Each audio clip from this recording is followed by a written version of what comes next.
So a lot of people make the mistake of thinking mindful eating practice is just about slowing down, lighting candles, taking the time to put your food on a beautiful plate, on a beautiful placemat, and remembering to take deep breaths and really chew and savor the food. And of course it is about that. And yet sometimes I think all the focus on doing mindful eating right means we forget that mindfulness practice is at its most powerful and most valuable when it all goes wrong.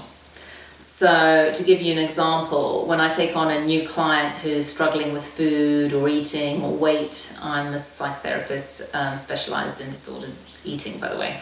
I might ask them if they feel able to do a food and feelings log for a week where they write down any thoughts or feelings or physical sensations before, during and after eating. And this is not something I recommend everyone should do. Some people have spent decades logging their food in a diety way, and for them it's typically triggering rather than helpful.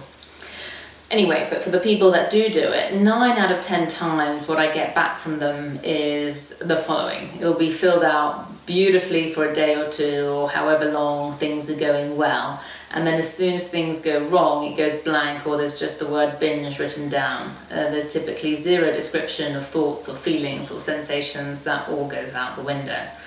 And the reason is their thinking goes somewhere along the lines of, oh no, I've messed it all up, it's all gone wrong, this is a complete car crash, so I might as well zone out, kind of skip over this ugly bit here and start afresh tomorrow. And this cycle happens over and over again, and what people don't realize is that your relationship to food is not going to change by skipping over those messy moments. In fact, it's those messy moments where everything is going wrong that actually contain the gold or the information that you're after, because those moments have the ability to show you which feelings or thoughts you're unable to sit with, and until you learn to work with those sensations in the body or those thoughts in your head, you're going to have to numb or distract yourself over and over again, and in all likelihood, if you struggle with food, it'll be with food. So whilst I think it's wonderful if you can kind of eat mindfully in a way that feels peaceful and accesses pleasure, and I really encourage you to do more of that, I'm also interested in, can you be mindful when it isn't that peaceful, when it's not that pleasurable? I think that's when mindful eating practices can be at their most transformative.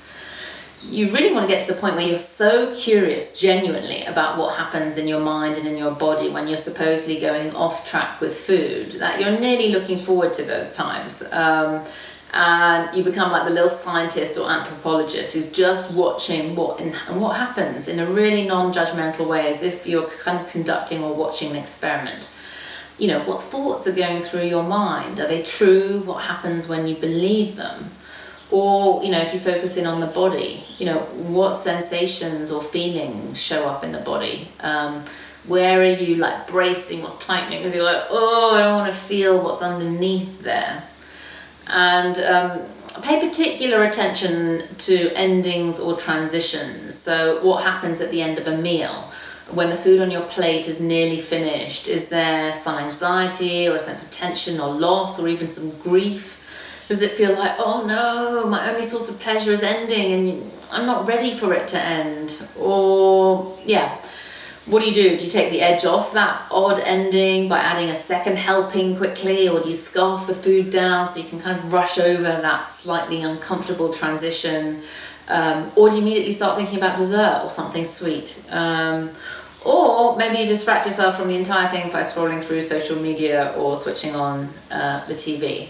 Doesn't matter what you do, you just want to be so aware of your patterns that you can easily reel off the top 5 thoughts and feelings that happen before, during and after a binge. And these need to become so familiar to you that they're like old friends. I think only then do they really lose their power, because your internal witness can see them coming a mile away and they no longer have the same grip on you as they once did. I think that's the power of mindfulness, and the transformation typically happens in the dark places we'd rather skip over.